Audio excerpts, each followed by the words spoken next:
Hey guys, how's it going? Michael Troy here. I am so excited. Liam Sharp Conan week is here. We are about to look at The Savage Sword of Conan, number 11, the highly anticipated 48-page, beautifully illustrated and written, dream come true, lifetime moment story for Liam Sharp. After the flip through here, I'll try to avoid spoilers if possible. Stay tuned. I hope you have a drink and some popcorn because this is going to be a long one. I'm going to follow my preview with an exclusive interview with the man himself, Liam Sharp. I got a chance to finally talk to him about this great project, about Spawn the Dark Ages, about Wonder Woman, about his dream project for Marvel, exclusive here. So stay tuned for that, you guys. I'm so excited. So subscribe to my channel if you haven't already. Hit that like button and let's get right into it. All right, so this is from Titan Books. They issue 11. They've been doing these magazine-size Conan books. They're a magazine format, just like the Conan book from back in the day, black and white. It is like we are transported to the 70s and the 80s, and it is so good. Liam Sharp, one of the best people in comics, amazing, nice guy, and just astonishing creator. He caught my attention on Death's Head and books like Hulk in the 90s, and I've been a fan ever since. It's been great to watch him have several watershed moments in his career, like his big comeback on Wonder Woman, to his work on Green Lantern, and finally fulfilling a dream come true of working on one of his favorites, Conan. And we talk about all that in the interview. It was such a great interview. He's such a great guy. I truly love the man, and can't thank him enough for being so generous with his time and his preview. I read this Conan this morning digitally before I picked it up, and it is so good. What a bummer. I got the Alex Horley cover, but I'm not going to complain because I have the book. But I guess I didn't have the presence of mind to specify that I wanted the Liam cover. And then Liam posted this morning that there was some mix up, and I think there was a printing error in the covers. So there's some hula boo about that, but the book is still coming out, and it's like not being I don't know, whatever. But so just grab it while you can. This main story, Conan Tattered Wings, is the 48-page. Liam wrote it years ago and finally is adapting it into this great 48-page story for comics. And it is truly gorgeous. It is like Conan, like on all cylinders and pistols. Like it is like the consummate Conan. It is so good.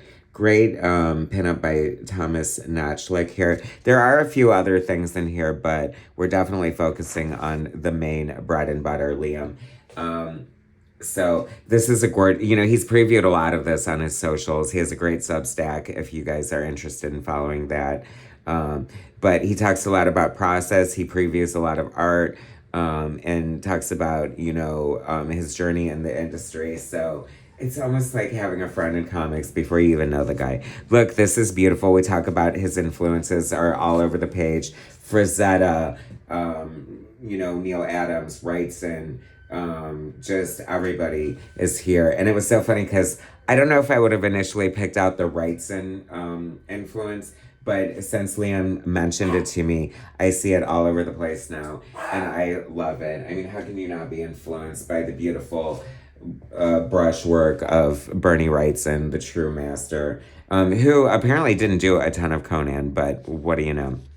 I love Conan, mainly because probably the Arnold Schwarzenegger came out when I was young, and my brother and I were huge fans and into that. And I definitely liked Conan sporadically through the comics, but I think it's like my love of the movie version that makes me a big Conan fan. Liam obviously is a huge fan of Buscema and Buscema, Frazetta, Barry Windsor-Smith, and has wanted to do Conan for many years, and I guess apparently it's come to him a few times. And I was shook to find out that when he did Wonder Woman, he actually had an opportunity to do Conan and passed to do Wonder Woman at the time. And that's so crazy, right? You think like this dangling carrot, like that's like one of the magics of like Liam Sharp. Look how beautiful all this beautiful like pen work is. Like, or I shouldn't even say pen work. He said he's a brush guy. He works exclusively with a like I think a Pentel brush and just like puts every little bit of noodling, like the minutia of the detail is crazy. Like I definitely was always like kind of a crow quill guy. Like I need the precision, I need the control, and I don't know how you get that with a brush, but man, he gets it here. There's so much technique. Liam is also a painter. He has a huge body of painted work. Like his Batman Killer Croc series was digitally painted, and it's gorgeous. His covers for Starhenge, his sort of sci-fi sword and sorcery baby creator on property that definitely deserves a better look is out there and gorgeous. So, you know, he's really come into his own as a writer. He said he's always loved writing, and it's kind of a frustration to, you know, have to work with writers, even though, I mean, hell, if you're going to work with writers, work with Grant Morrison, work with, you know, the amazing writers that he's worked with. And so he's writing the Spawn, the Dark Ages. I've just started the preview on that, and it is gorgeous. It is mind-blowing. He's writing it, coloring it, and illustrating it, and it is beautiful. Look at the shot here. I love this. I just love the simplicity of this. Like, I love his faces. There's so much character and, like, just, like, pure essence of like who the people are. Like this looks like the consummate Conan to me. Like he's big, he's imposing. It's so funny too because this story has kind of to do with like him battling like an alternate reality Conan, and it's so took me by surprise. Like as such a unique and original Conan story, even though we see it so much in like superhero comics with DC and Marvel, like the alternate realities and stuff. And just when you thought Conan was safe from a trope like that, here it comes. And it's so fun. It's so satisfying.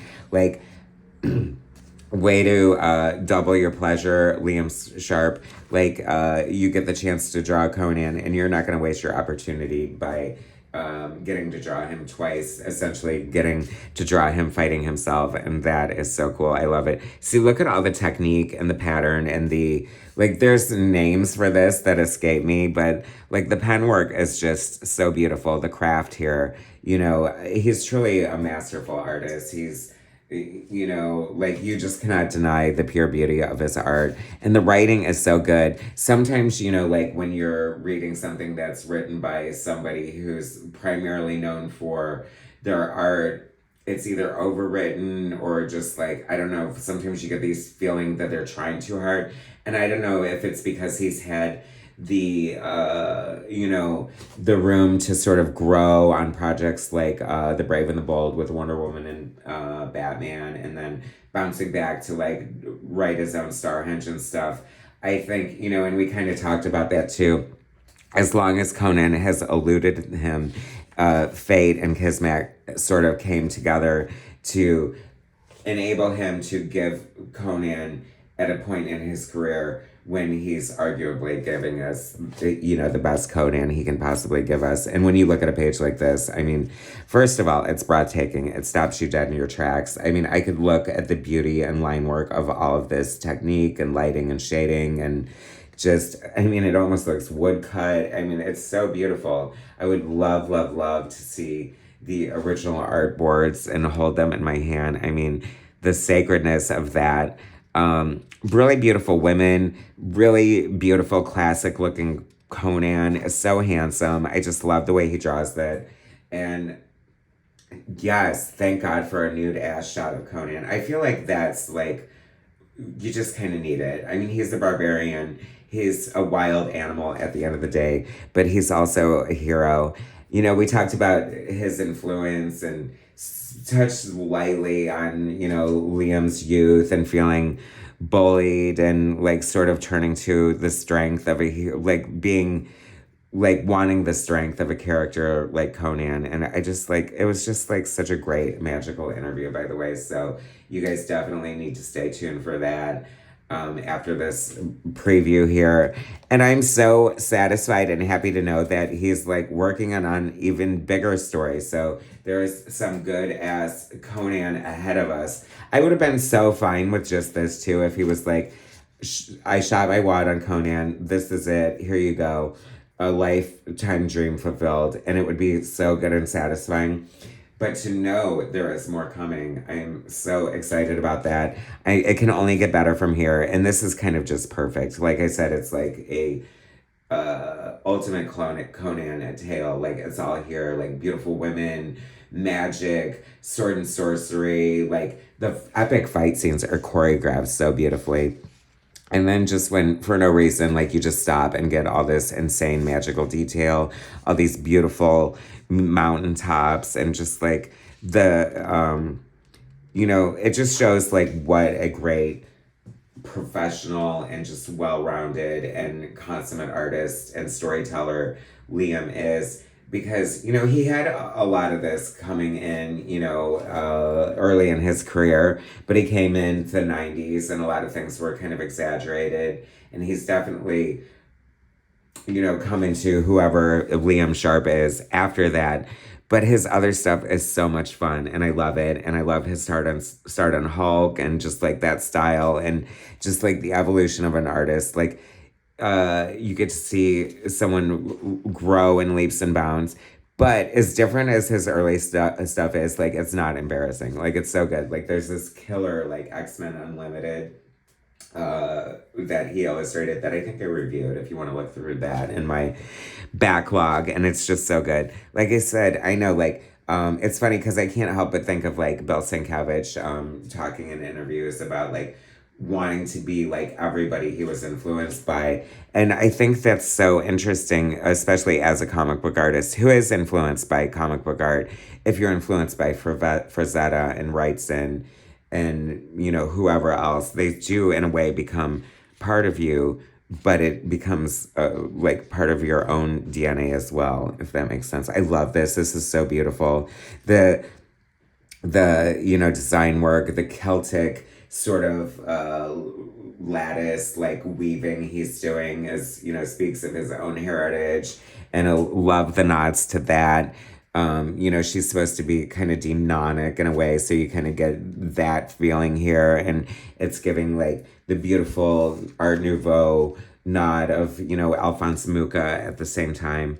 And I just love the establishing shots. I love like all the beauty and the tree. You know what I mean? It's like, that's why they say you need to learn to draw. Like, how great does Conan look here? Like, I love this so much. Like, there's no wasted art in this book whatsoever. And this staggering 2-page spread. I think Liam had this available as a colored print or something, and whoa, damn. Totally influenced like by BWS. You see it all over the place. The great Barry Windsor-Smith. It is gorgeous. I love a shot like this. I mean, hello, Bernie Wrightson. Like, you can't help but think of like the Frankenstein adaptation, and how beautiful and lush that was, with all the technique of the beautiful brushwork. It's just like dripping from every page. And oh my gosh, is this like a Green Lantern ring lantern thrown in just as a wink and a nod? When you're spending so much time doing something like this, sometimes you do take a minute to entertain yourself as an artist, or do a little thing for yourself. And I hope that's what it is, because it's just it's a gift for us as it would be for Liam at this point.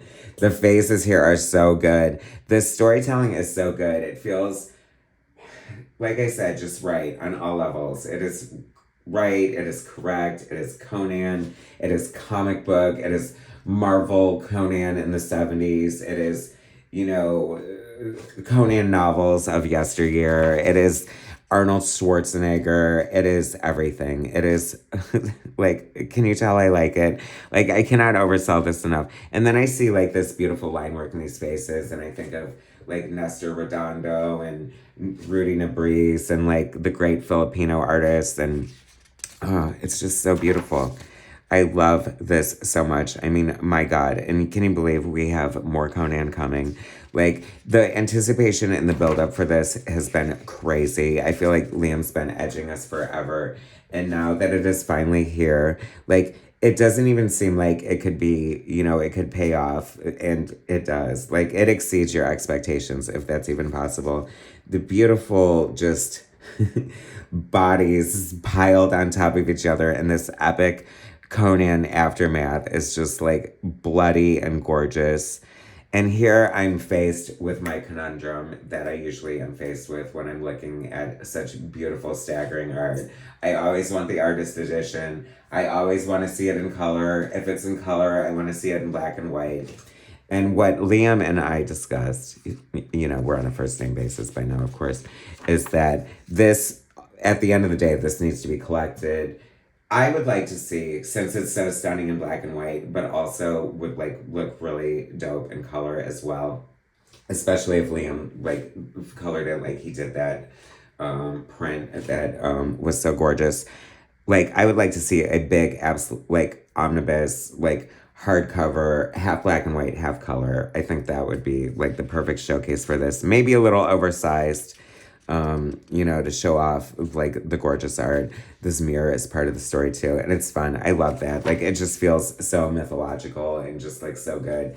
And I like the like once again like you see what a great professional consummate storyteller is, like the variety of panel page layouts and panel sizes and figure sizes dancing across the page. Like it's always exciting, always interesting. Whoa, it's funny because like I said, I read this digitally, and when I saw this two-page spread, I was like, I need to see this in person and hold it in my hands. And it is so super impressive. Way better than the digital.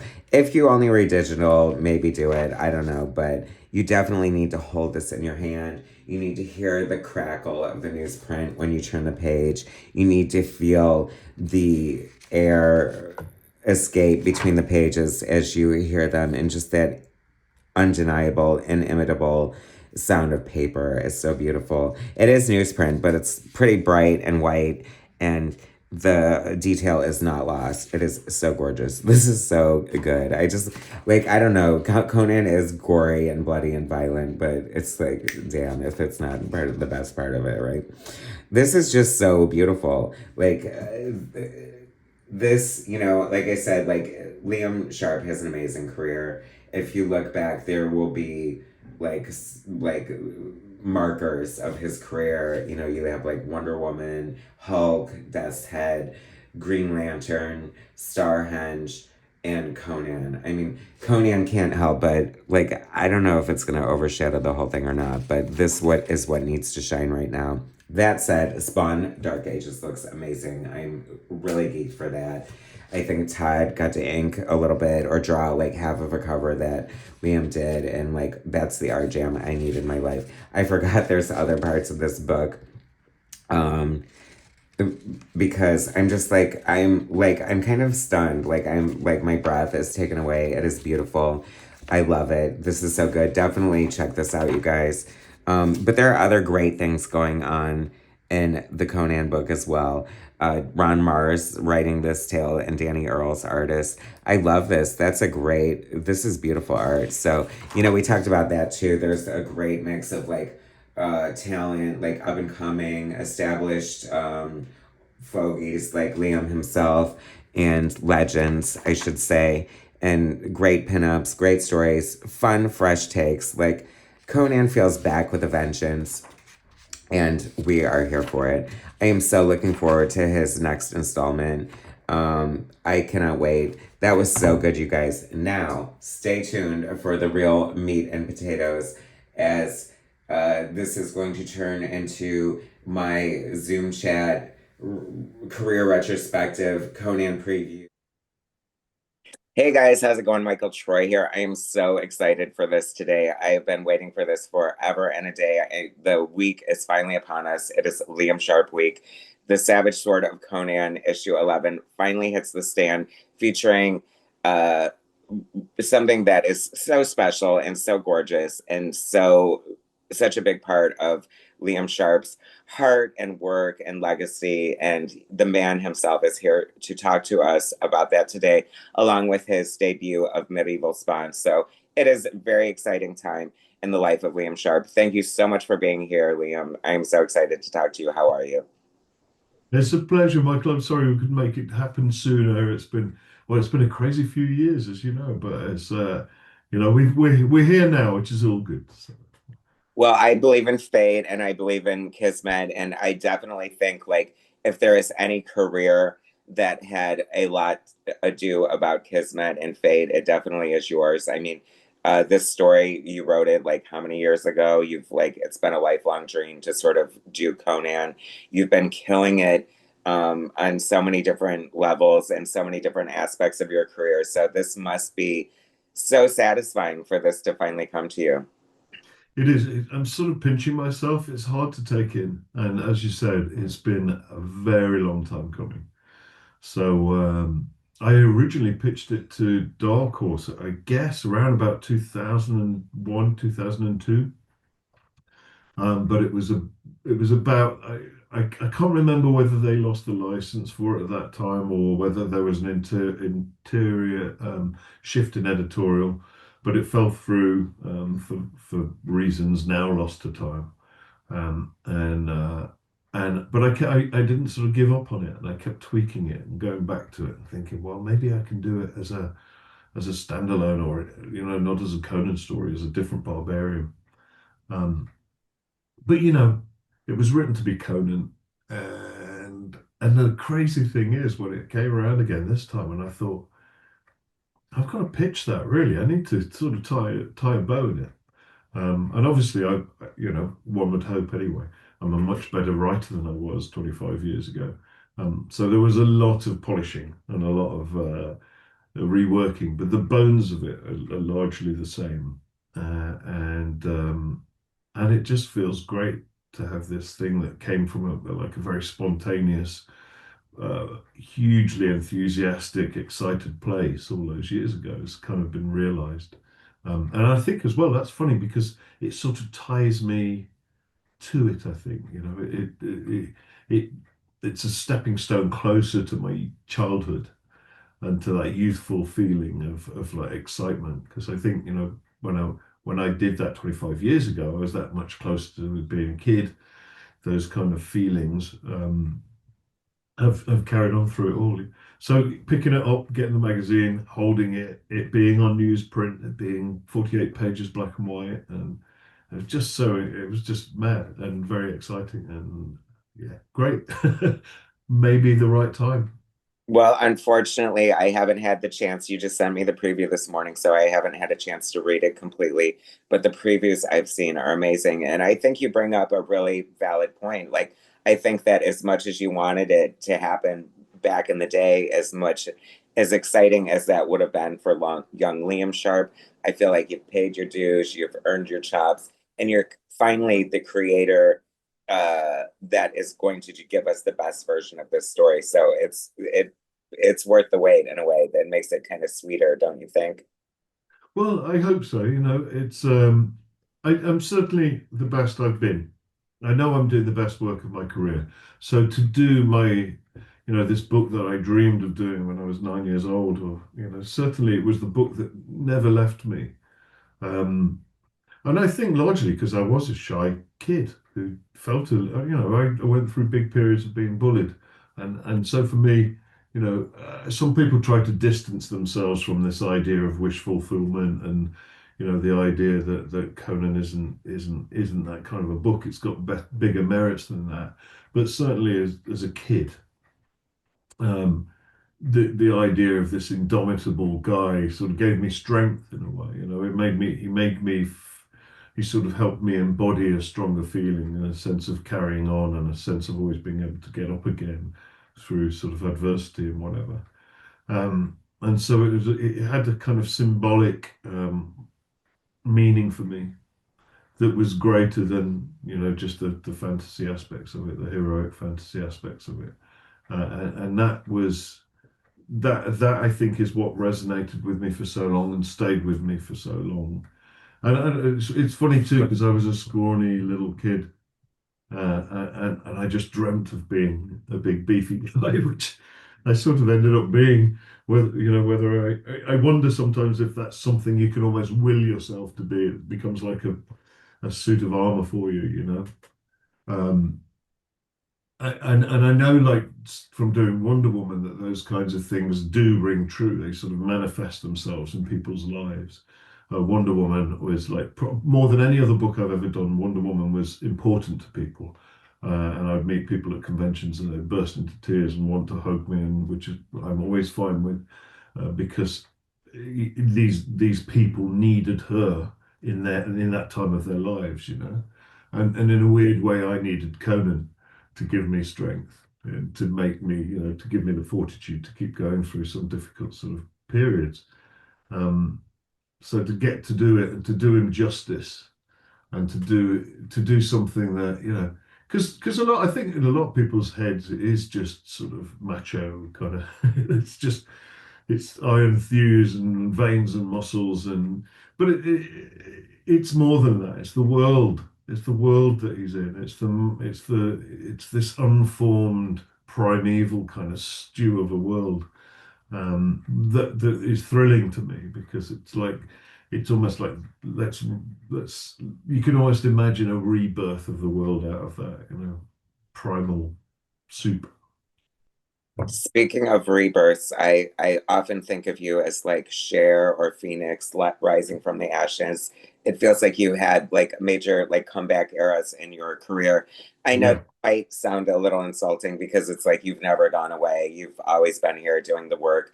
But from a fan perspective, you first caught my attention because of your amazing work on Death's Head, as many people, Death's Head 2 from Marvel UK back in, I guess, the early 90s or Hmm. whatever. And I mean, you know, it's beautiful. It's so much different. Talk about evolution. Like it's very, you know, big and 90s and amazing and, you know, really put you on the map. And then you just did all this amazing stuff on Hulk that really sang to me. Like I loved Hulk. I loved Peter David's run. I feel like he had a great opportunity to work with so many talented artists. And you definitely like when we look back at the legacy of Liam Sharp, it'll be like Death's Head, Hulk, and it was very exciting for me when you came back out of nowhere on Wonder Woman and sort of had this resurgence. And it makes me feel good to hear that she sort of meant as much to you as you meant to her. Like you gave a lot to her by giving to the fans, and she gave you, you know, sort of the road to Conan in a way. Like I feel like she definitely paved the way for that. Definitely showed that you have the chops for sword and sorcery and Well, mythology and you have honestly, you touched on a very pertinent thing, because again, the last time I had the opportunity to do Conan was at the same time that I got the opportunity to do Wonder Woman, and it was a choice between the two. And I thought, you know, this is the book that I've wanted to do all my life, Conan, but I've got this offer of Wonder Woman, this opportunity to do Wonder Woman. And I just felt it in my bones that it had to be Diana. It had to be at that moment, even though the dream project was Conan. I sort of instinctively felt, you know, I could more likely go from Wonder Woman to Conan one day than I would the other way. I didn't know that Wonder Woman was going to be the rebirth it was itself, you know, at that time. I didn't know it was going to hit home so big with the movie coming out, the first movie, and you know, the Me Too movement, which was huge at that time and very important, and it was very tied into that. There was a big you know, movement of feminism that was important, you know, and which, you know, of course, being a white middle-aged man at a certain age, you know, it's like I felt like maybe, you know, I know some people saw me as an imposter, but I was always an advocate, and that's the only thing you can be. You know, you want to be the best that you can and to bring everything you have to the table, which I did. And I know that a lot of readers really appreciated that. And I loved that book. She did give me my career back. It's fine to call it a comeback. It definitely felt like one. It tends to be other people who say, yes, you were always around. But the reality is, at that time, I'd been out of the business for 4 years doing the Madefire stuff. So that was a digital startup. It's very interesting, doesn't exist anymore. It's completely gone. But it was a sort of fascinating period, but it also, what I realized in that 4 years was not drawing and not creating, not writing really, was that it was a need, not a want. When I had the opportunity to come back and to do Wonder Woman and to get from having vanished really for that time to it's certainly in terms of fans and fandom and being seen by comic readers. Um, to get a book like Wonder Woman, which was so seminal, so important to people's lives, and then also to be exploding out across the world in a very big way at that time was of course a comeback. It was extraordinary, and I thank her to the bottom of my heart for everything really that's come since. And getting that opportunity again was like in my brain, I was like, I cannot drop the ball on this one. I have to be the best I can be. They always say you've got to be one of three things, two of three things: easy to work with, reliable, or really, really, really good. And if you're two of Right. them, then that's you'll get by. And I was like, I've got to be all three. And you, So that well, was that. you did your fair part and sort of manifesting it as well by doing a pinup for to hand to Jim Lee, basically, and kind of show him what you might be able to do, right?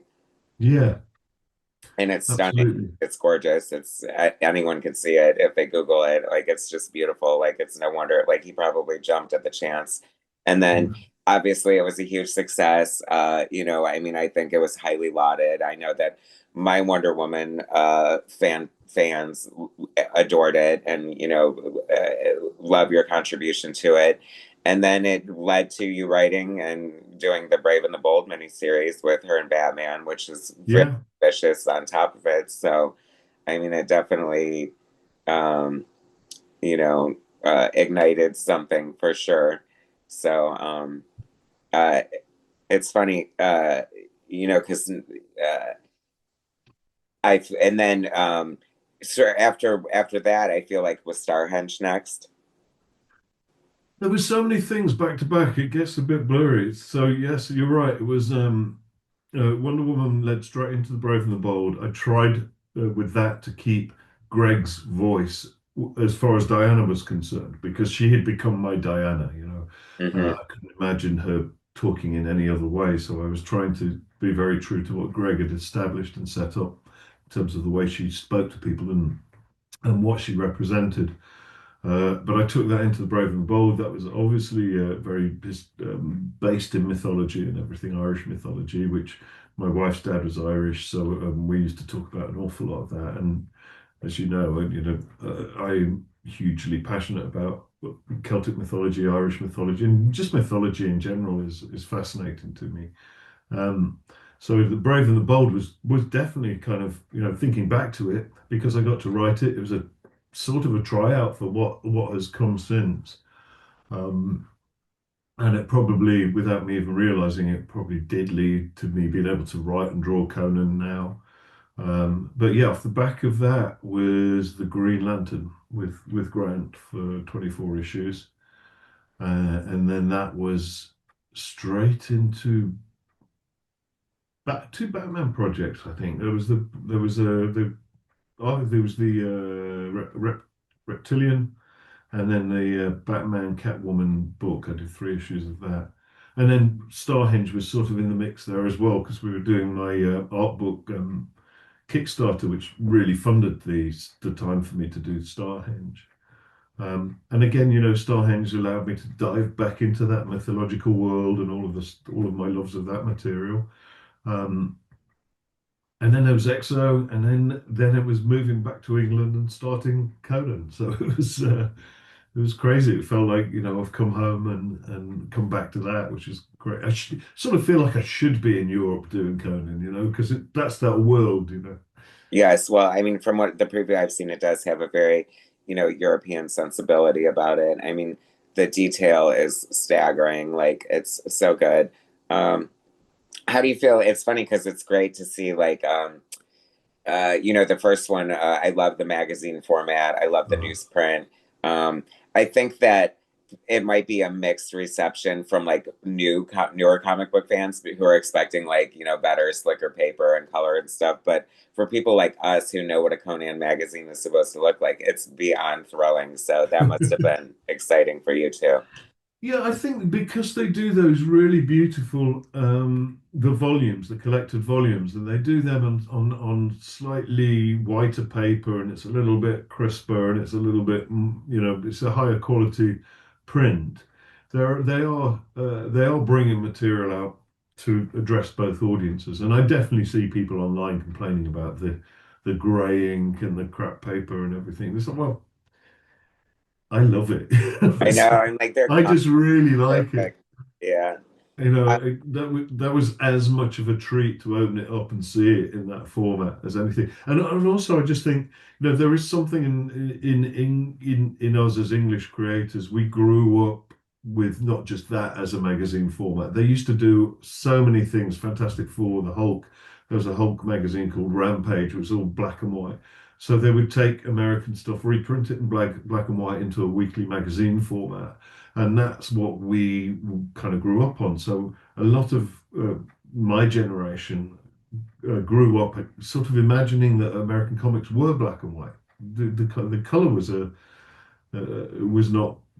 not what we were used to. So I think we think about it in terms of black and white art, and I will always, even when I'm drawing mainstream American stuff, I always do it in my head. I'm always like the black and white art has to be finished art all by itself. The color is an extra. mhm. Um, so yeah, That said, it's truly a special thing. Like, and it's pretty hefty at 48 pages. So, is there yeah. any plans to do like a colored hardcover edition collection or anything like that, or is it too soon to? I don't know, to be honest. I wouldn't be adverse to it. I'd love to see like a European, hardback version. If that happened, I'd want to color it myself. As you should. Um, Like, and it would make sense just to collect it along with your first Conan story and mhm. do, an all Liam thing. And, you know, And I'm uh, doing another one as well, which is even bigger right now that I'm just past the halfway point on, which is 64 pages. So, we can dream of a big Sharpie the collection that Liam would be. Sharp Conan omnibus has a nice ring to it, doesn't it? I like the sound of that. Is that what's sitting on your table behind you, the Conan ring? That is one page from it. You're quite right. Oh my Yeah. gosh, I can almost see the smoke coming off of the drawing table. That is so freaking exciting. Now, I think you did preview or you showed um, a colored version that perhaps you were offering as a print for a con or something Yes. from the Conan. And I mean, please, by all means, color the rest of it. It looked gorgeous. Like, were you using a little BWS influence on that? Oh God, absolutely. But I think all the way through everything I'm doing for Conan, there's Frazetta in there, there's Basima in there, and there's BWS in there, 100%. And Wrightson didn't do that much, Conan, but there's a bit of Wrightson in there too. They were the guys that just really captured me in that sort of fantasy and horror and that kind of subgenre realm, the pulpy realm. They were the guys for me. Um, so yeah, it's all there. I wear my influences very much on my sleeve, but I think my styles really boiled down into two quite clear styles now: the color style and the black and white style. And then there's a little bit of crossover when I do the two together, which is obviously in the Spawn stuff. Uh, so yeah, Yeah, I guess we can talk about it a little because I know we've sort of talked about it a little bit before, but I know that you mentioned your color work and the Batman Killer Croc miniseries was digitally painted and it's yeah, absolutely gorgeous. But you said that people are definitely more, and I think it's just because we're comic book fans. You know what I mean? We're used to like pen and ink art. Like I definitely like I love both of your art styles, and I think your talent is amazing to me. Like your painting is so beautiful, and it does deserve a lot of accolades. However, I do prefer the pen and ink. I can't help it. I do. There's just something special about it. You know what I mean? It's like I love to see artist editions. I love to see artboards. I yeah. love to see process. So I just love everything that goes into it. What tools do you use at this stage in your game? Are you still using like crow quills and brushes, or have you gone to the micro? Honestly, my main tool of choice is, I must have one here. Is these Pentel brush pens. I just love them. They're basically brushes, but they have cartridges. So I'm a brush guy. I guess I picked that up from Don Lawrence. I never really got on with a nib.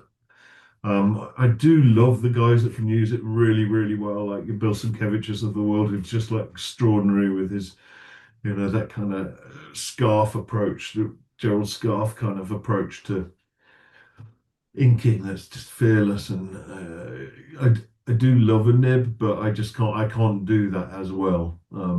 So I stick with the brush. I like the thicks and thins and the lushness of it, and the that tool in particular as well just it's got such crazy range. You can get incredibly fine, or you can get great splodgy, expressionistic, dynamic kind of line work out of it too. And I just love that it's very, it's very immediate and in your hand. And I do a lot of the work. My pencils are very loose. There's not much there. It's scaffolding. Um, Faces you have to get right.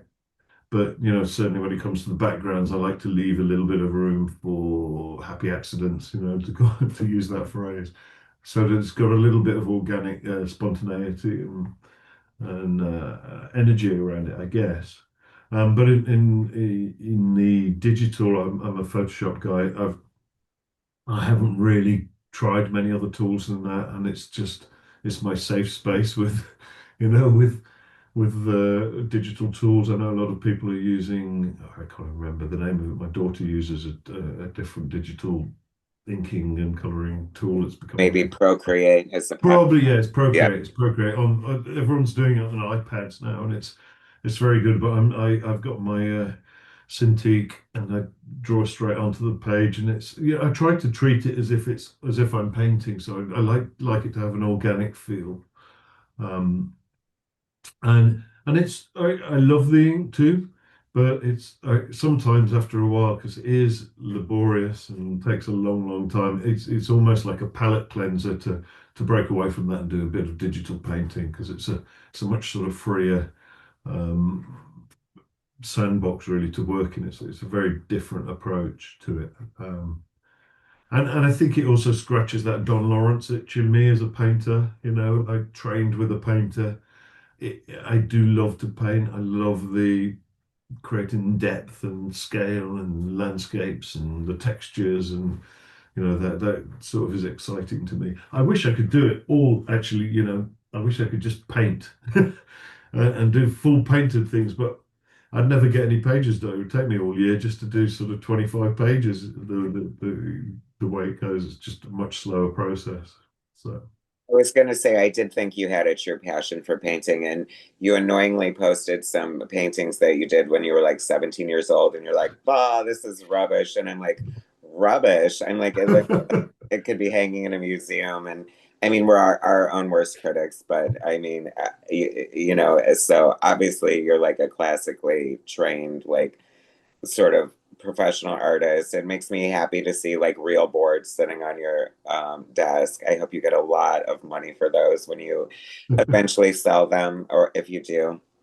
Um, I was very happy to hear that you're working on more Conan. I didn't know that if that was like a one-time deal or if you were done with that. So should we expect more Conan in your future after this, or you're just kind Well, of the next one's a big story that won't be coming out until the end of next year, because they've got. I mean, people are queuing up to do this book. Mm. I've got people falling over themselves to get to do a story, and they are delightful people to work with as well. They're great editorial team.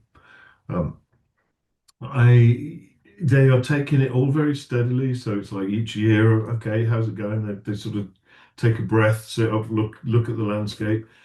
They've already, they've cleared it for year three. Great, and I'm at the back end of year three. I'm sure they'll get to the end of that and go, actually, we're clear for another year. I think the book's going from strength to strength to strength. And as I say, people are clamoring to get on it. But I think it's good that some people are saying, "Oh, the quality's up and down." I don't know about that. The original magazine always had room for new and up and coming artists. I remember seeing a Mike Zeck werewolf story, a Solomon Kane story, and it was right at the beginning of his career. And he obviously went on to become Mike Zeck, and it was amazing. and you could see the roots of it in that first werewolf book story that he did, and I remember loving it as a kid, and then seeing it as a pro a bit earlier on, and realizing, oh gosh, this is right at the beginning of his career, you know. And I think that this is a good. There should be room in this industry for people to grow and for new people to come along. And I love that it's celebrating. You know, you got Rob de la Tour doing that extraordinary homage to Basima type stuff, which is just beautiful. And that the one that was in issue 7, which you know, and it had Roy Thomas writing it. It was all that was just amazing. The issue before me, and but then the next issue, the one with the Wuthering, and you have stars that sort of lean into slightly more manga style, and it was interesting. I think it's good to have a little bit of fresh take. You can't just pay lip service solely to one specifically an aging audience. You know, there are younger people we have to pull along with us and to get into this and to educate. Well, that's one of my favorite things about like Marvel Comics in this in DC probably in the 70s and 80s, like how artists like a George Perez were very rough in the beginning, but they saw the potential in him. He had the storytelling chops, he had this and that. And Yeah. him and like Bill Sienkiewicz started out on those black and white magazines that you speak of. And it's funny because if you come into their career when they're amazing and then you like look up at their old stuff, you're like, wow, this is really terrible. But it just seems terrible, but all the energy and the excitement and the potential is there. And what better boot camp or learning experience than to draw a monthly or almost monthly book and like you just to watch an artist grow over the course like a Dale Keown coming on Hulk and just watching him like evolve over that period or even you like you know your first issue of Hulk is probably lesser than your last issue, you know what I mean? So I was casting around all over the place, you know, man, trying to figure out what my style was going to be. And you know, it goes backwards and forwards to a sort of Bisley-esque thing, to a kind of image-esque Marvel House style thing, to all sorts of other directions. You know, I was very, I was a kid really, so I was pretty unsure of myself. But it's one of those ones that got panned at the time, but history's been kind to. And I know that when I'm at conventions, the amount of people who bring up copies of the Hulk is always a nice surprise. And people are always very nice about it. So I think, like I say, history's been kinder to it than the critics of the time.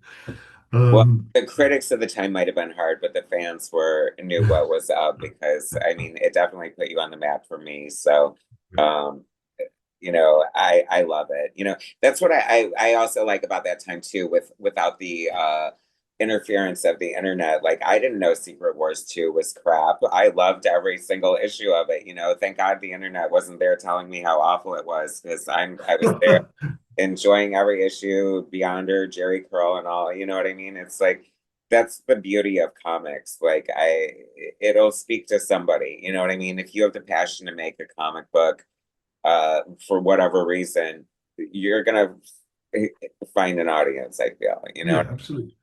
There's nobody in this business working seriously that is intentionally sabotaging anything. They're Right. all doing it with passion. They're all doing it because they love it, and they're all there because they hope other people will love it too. Nobody wants to put something out there that will upset an audience. It's like ludicrous to think that they would. It always makes me cringe when you read people who are saying, you know, they've intentionally they hate the fans. It's like, no, they don't. They're fans themselves. What are you talking about? But you know, we're all from different eras, and we're all from different fan sets, and we're all from different backgrounds and different lives and different, and you know, as you say, different things have spoken to all of us, and we're all informed by that. So you can't, you know, you can't just call it out like that. You know, it's I always think it's ruthless, but then that's fandom. So True, true. Speaking of fandom, I wouldn't be a proper fan if I didn't remind you of my wish for you that I can't help but feel you would do such an amazing absolute Batman. Like I I feel like your art style just is like begging to do it. So, you know, they're gonna need another annual next year. So maybe that's something that could happen. I just like to throw things out in the Well, universe. I did eight years with DC non-stop, back-to-back work, and I had a wonderful time. And they, like I say, they took care of me. They gave me one job after another, and I feel like I'm on a sabbatical from it at the moment, doing some of my dream projects. But I'm only the other end of the internet as far as DC are concerned. If they ever call me for anything, I usually say yes, no matter what it is. Yes. Well, and it also I can't help but think like I don't know how it would happen, but and it would be a great full circle moment for you as well to do, Conan versus Wonder Woman would be pretty, or not, it doesn't have to be versus, but of course they would have to fight initially. But I mean, Diana could kick his ass, right? For sure. Maybe you shouldn't say. Maybe you Yeah, shouldn't. well, there we go. Uh, or better yet, Diana, Death's Head, and Conan team up. Like that would be too crazy, wouldn't it? Well, yeah.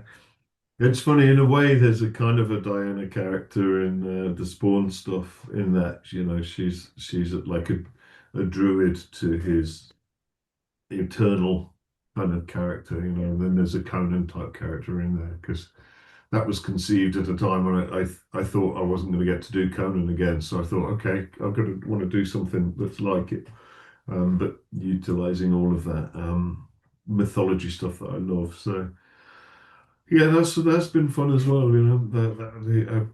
I'm still working. I'm doing some new Spawn at the minute. There's a lot going on. People are keeping me busy.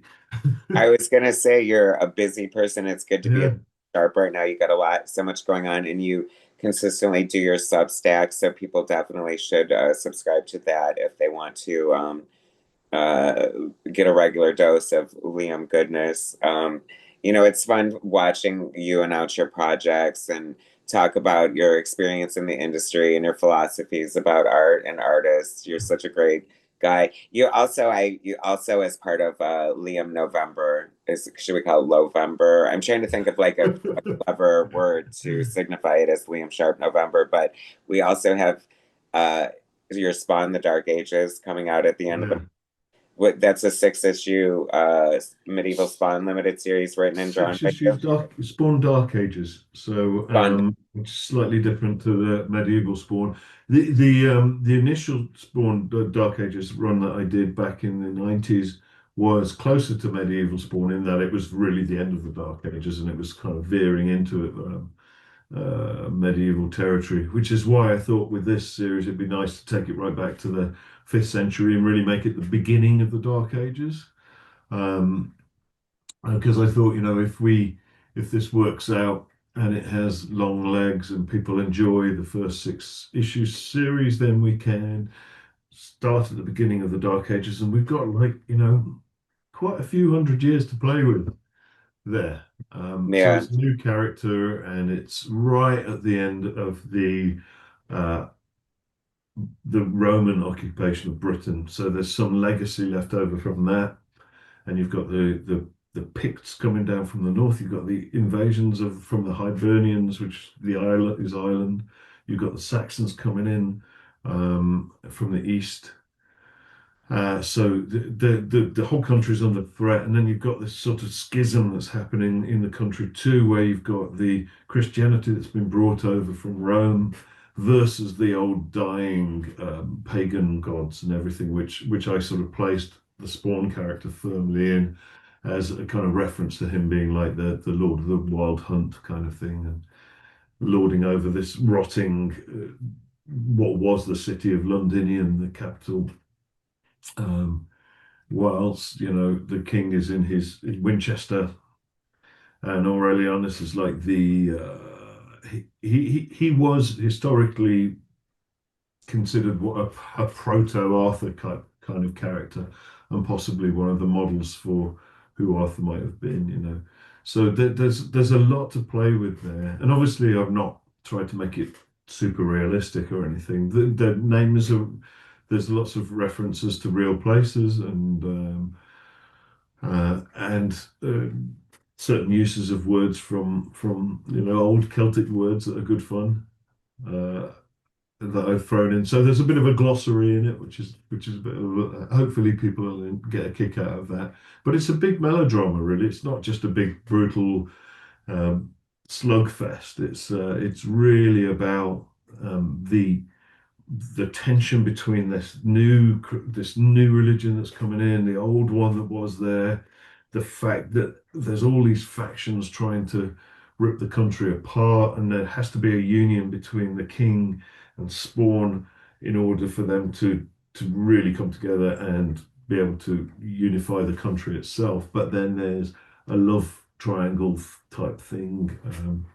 And betrayals and all sorts of stuff going on. So it's quite Shakespearean. The plot itself is quite, there's a lot at stake. But I think it it's not just a big slugfest is the main thing. It's not just muscles and mayhem. But hopefully there's enough of that for the people who want it. There's something for everyone. Yeah, I hope so. So you wrote and drew it, and Todd pretty much give you free reign to do whatever you wanted, They've, or they've been amazingly accommodating.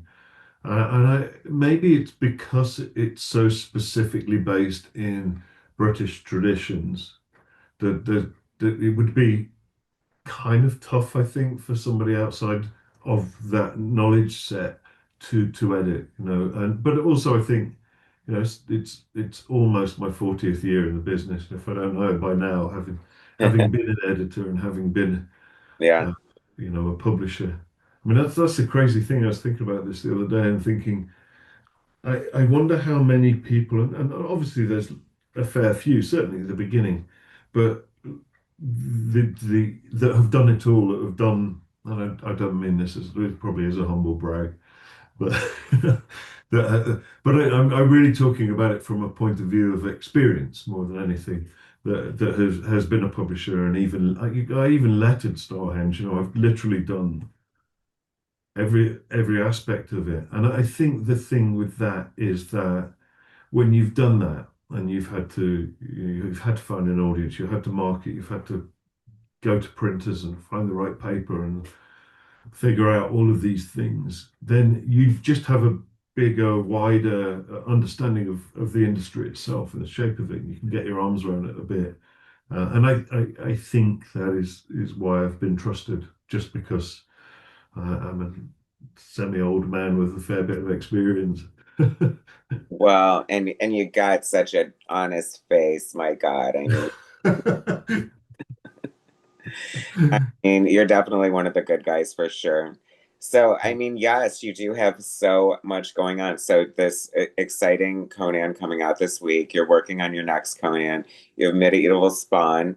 Has Todd ever inked any of your work? It would be so fun to see like a page or No, we've done a joint cover. So there's one that I did, which is Aurelian. Well, it's Spawn. Earl King Yulegrave is called, from behind, sort of barbarian with his big furry cloak. And Todd's done a piece of a more traditional looking Spawn head in the sky. So it's a proper sort of collab on the cover. He did a post about noodling away on my cover. yeah. But yeah, so it's my drawing on the left side and his on the right, but it's still pretty cool to share a bit of space with him because he is an iconic creator who's done some amazing stuff and had a definite impact on the industry. So, A little yep. something something for the fans. I 100% Yeah, support that. yeah. And he's supported some amazing artists over the years and taken some risks too. And that's what I think is quite interesting, when he's let people like Ash Wood do like Hellspawn stuff and Ben Templesmith and taken a chance to do something that's really quite left field of what you might expect. Great writers as well. Hmm. And he's constantly moving. So, it's I think it's great that he's given me the opportunity. I'm having a good time with it. I'm enjoying it. So, you've made your stamp on so many great things, and fulfilled a lot of sort of prophecies in your comic book career here. Are there any characters or things that you haven't done yet that are kind of on your wish list that you would like to get a crack at before the end of the day? Um, yeah, the whole manifesting destiny thing, isn't it? Of course. Um, I think there are some, yeah. I mean, I'd love another stab at a at a Hulk project at some point. Whether that happens, I occasionally make a little point to reach out. Well, I don't have much truck with Marvel anymore. I don't really know anyone there. Um, but there are certain. I mean, I was a Marvel kid growing up. I loved the Marvel characters. That was where my heart was with comics. Only because there wasn't as much access for some reason. We didn't get as many DC books in the local newsagent when I was a kid as we got Marvel books. We just seemed to get more of them, and they always seemed to be more. Um, whether I can't even remember the name of the publisher at the time. I'm not brilliant on the history of these things, but um, it would have been licensed from Marvel. The things that came out tended to be the magazines I was talking about tended to be Marvel, Fantastic Four, Hulk, whatever, Rampage.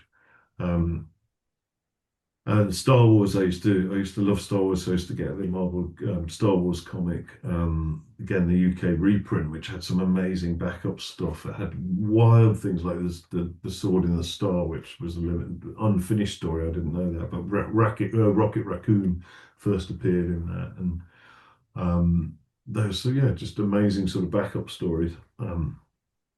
And so I loved that. And that's when I first came across things like Claremont and Burns' Star-Lord, which blew my mind. I thought it was the most beautiful comic I'd ever seen. And uh, Adam Warlock. I just loved Adam Warlock. Fantastic, epic sci-fi on a very grand Baroque kind of, Shakespearean scale. Um, Full of tragedy and these lonely characters. Uh, yeah, I loved all of that stuff. But yeah, I'm not really connected with Marvel.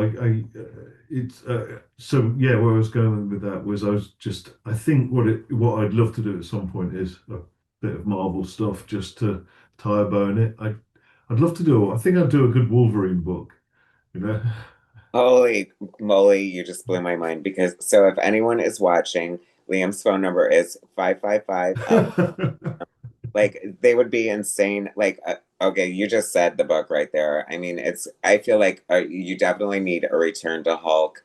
Um, just because I know that you had spoken about it, it was kind of like not the best experience for you as a younger, insecure artist. So I feel like as the mature powerhouse who's fully confident in his ability, like it would be such a great kick-ass moment. I mean, it A would Hulk, undeniably Hulk and for Wolverine Hulk, two-header.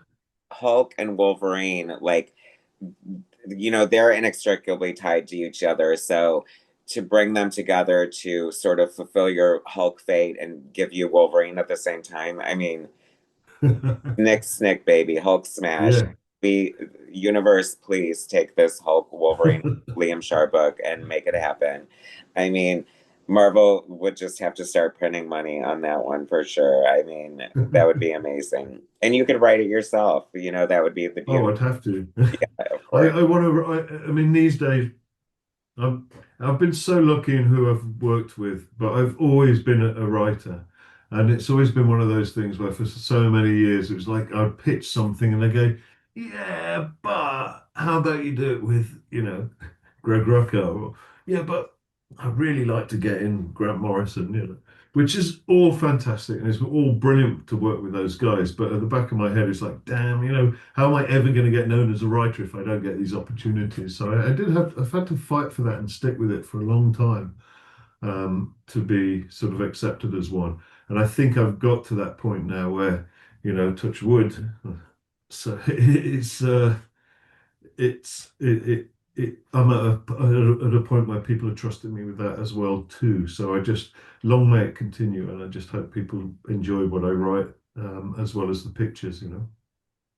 Well, I mean, I think that Conan will definitely give you a license to pretty much do whatever you want. And that is definitely that Hulk Wolverine book that I'm just not going to shut up about until it happens. I love it. Uh, I mean that would what more could we ask for, right? It's going to live rent free in both of our heads for the foreseeable future now, isn't it? I know. Well, hey, it worked on Jim Lee, so all you have to do is draw a pinup of Wolverine kicking Hulk's ass. Although, I don't know. Yeah, just do a recreation of their first meeting or something. I don't know. Anyway, I think that like I can almost feel the energy crackling in the room from this conversation. Like there's two, you're a devil. You see, it's like so perfect that you're like so Celtic and mythological, and I mean there's definitely magic in those veins of yours, and you definitely bring it to the page. Is there anything? Thank you. I know you don't have a lot of time, so is there anything else you want to talk about before we wrap this up here? No, not really. It's been lovely. The only thing I always try to bring up because I never want to leave it cold is Starhenge, my baby.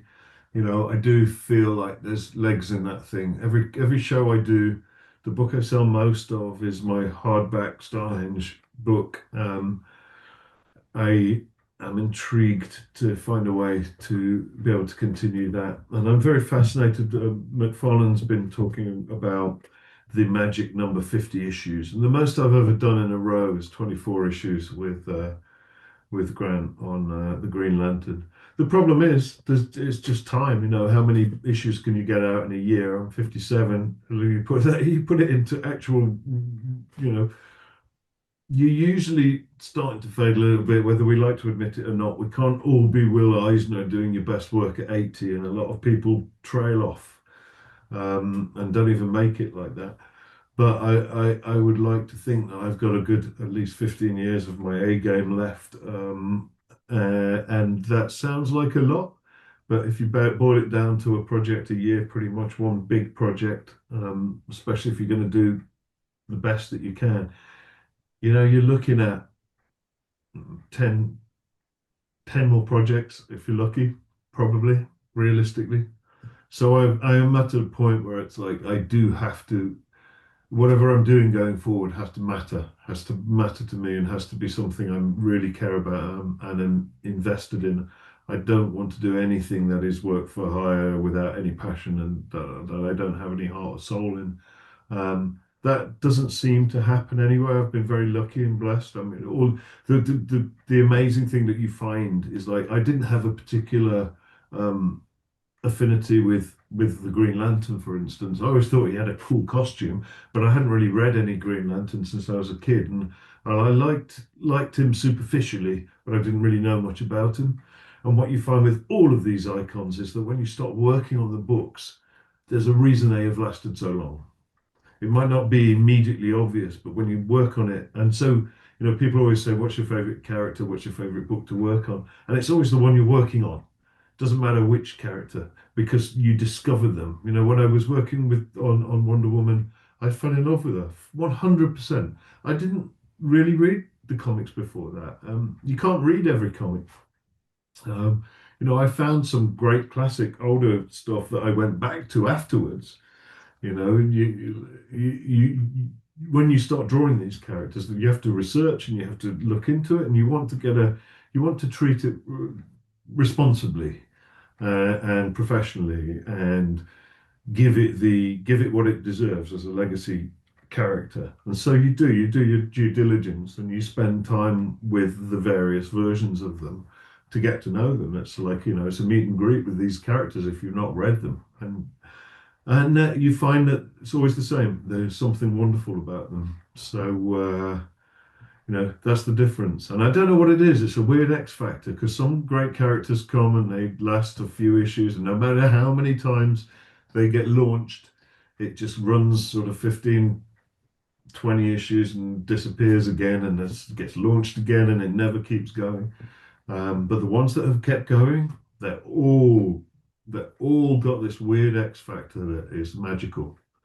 And I've been very lucky because I've got to draw a lot of them, and you know, that is rarefied air. It's the when you sit back after a certain point and go, You know, when you think about Wonder Woman, you know, as an example, how many people have really drawn that unbroken book set of books that run since the beginning? And it's not that many. You know, even if it's 200, you're one of that 200. It's Hmm. like that's not many. Yeah. And that's extraordinary when you think you're factoring in the whole of the the whole of the creative industries, you know. So I feel extremely blessed, and I don't take any of it for granted. And you know, and so you work very hard, and you try to treat everything very seriously, and but also love it, you know, enjoy it. And it's a tough job. It's a tough job, much harder than people think. But we still have to acknowledge that we're blessed to be able to do it as well. Yes, and that said, one last thing for my wish list is I can't help but think you would do an amazing absolute Wonder Woman as well with all her fur and her ties to mythology and her henna tattoo on top of it. I mean, Right? so what you just said was so eloquent and beautiful, and just like you you are so passionate, you are so talented, you've had an amazing career, and you deserve like every good thing that happens to you. Uh, I hope that people find Starhenge. I hope that that gets the audience it deserves, and you get the fulfillment you want out of that. Even though I firmly believe the reward is always in the work. But as your baby, I know it's frustrating because it's like of course, people are gonna love, you know, uh, Conan, or they're gonna love Batman or Wonder Woman or Wolverine, Hulk. Um, but you know, it doesn't mean that the Stonehenge is any less. It's just because it's not as, global or like in people's faces as all the rest. And so, but I'm excited to see what you do with it. And who knows? I'm sure that, this is definitely going to be a big week for you, and congratulations. And people are going to be buzzing about this book. I know I'm excited to do my review of it. So I just want to thank you again for blessing me with your time and your talent. And I'm a huge fan, and I adore you. And I'm happy that you are part of this comic world. Yeah, thank you, mate. You touched me right there. Bless you, mate. Thank you for having me on. I'm sorry it's taken so long. It's been a real pleasure, and It's okay. Really we'll are. do it again. I promise. We will definitely. This All definitely right, begs for a follow-up. So enjoy your week. You have and so much you. celebrating to do ahead of you, and I'm so excited. It's exciting, isn't it? I've got a signing in Derby on Saturday, so I can't wait to do that. Um, but yeah, big virtual hug, Yeah. and you take care. And thanks for having me on. And like I say, we'll do it again. All right, thanks so much, Liam. Everybody go out and pick up Conan this week. Look for Spawn, Medieval Ages, or I'm sorry, I'm saying it wrong. Spawn, Dark Ages, The Dark Ages, yeah. the Dark Ages at the end of the month. That future Hulk Wolverine book that we are manifesting, and go to Liam's Substack. Go pick up a collection of Starhenge, and just keep on celebrating one of the brightest stars and that we know in the industry. And once again, thanks for watching, guys. Subscribe to my channel if you haven't already. Hit that like button. I will bring you more soon.